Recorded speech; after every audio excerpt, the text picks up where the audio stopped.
This is one of Accra'S dirty little secrets. It's the dead of the night on a cold street in the capital. This is home to hundreds of people who sleep rough in downtown Accra. It's almost like a mini refugee camp here. The children who live here and their parents have come from West African countries like Mali, Burkina Faso, and Niger. Most of them sleep rough on hard pavements like this. And if you walk right up the street, there are hundreds more who sleep like this till morning, all in this Accra neighborhood of Abose Okai. The people who live here who have been speaking to me say on a daily basis, hundreds of them arrive in buses to Accra. Poverty is what forced us out of our country. We began begging when we left home.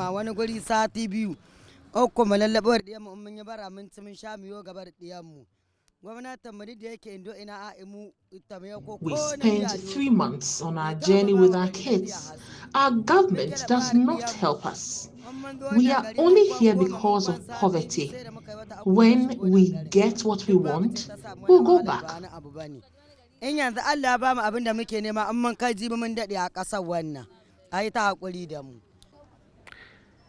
Habibu Ademu is 10.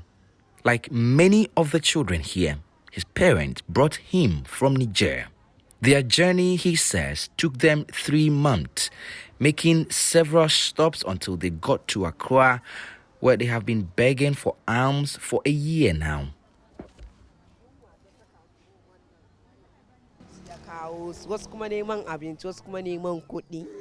Some came for food, but others are also looking for more.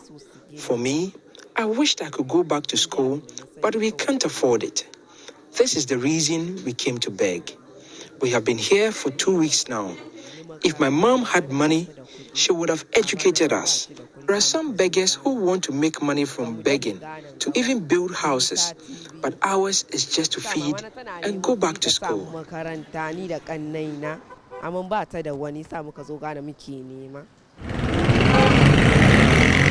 As dawn breaks, the children and their parents flood the streets of Accra, hand in arms. This is the Achimota overhead on the busy N1 highway. They run after every car in sight. They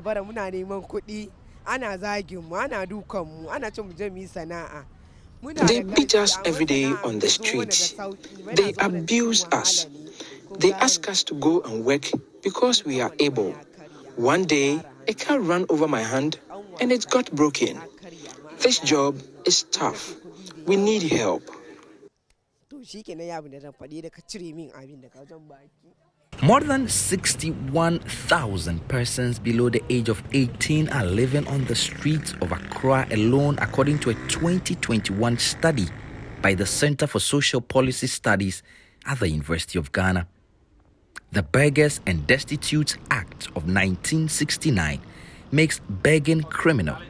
And yet, like many other laws in Ghana, there's rarely any enforcement. The ministry has initiated a program dubbed Operation Get Off the Street Now for a Better Life. Everybody deserves a better life. The objective is to reduce the phenomenon of persons living on the street with such dreams that they cannot be held back. Data collection to create a database is ongoing, with 4,098 children already registered. Shelters have also been identified for us to begin this very month to move our children and persons and families off the streets into homes whilst we organize the reintegration for those who can go back home, those who can go back to school, and those who will be embarking on various training and capacity building activities in terms of income generating activities. This is then Gender Minister Otiko Afisa Jaba speaking in 2017. I can actually liken it to a situation of a time bomb that's about to take off. Elikem Awuye is a child protection activist with the rights campaign group International Needs. She has spent years studying the subject and rescuing some victims of the streets. Streetism is also like a very lucrative economic venture in Ghana, where you see children begging, selling, and doing all kinds of things on the streets. So that economic aspect that deals with the poverty they are going through does not make them want to leave the streets. So they'll rather stay there and survive than to leave the street. The Ministry of Gender, which made a promise to end this menace 4 years ago, did not speak to me for the story, saying they were on strike. It's also part of the reason we have high numbers of adolescent pregnancies, drug abuse, HIV, kidnappings, and all that, which are very, very serious issues. I remember a girl once told me how through the traffic, men give out their numbers. They write their numbers on small pieces of papers. And, they are sitting in luxurious cars and all, so they look rich.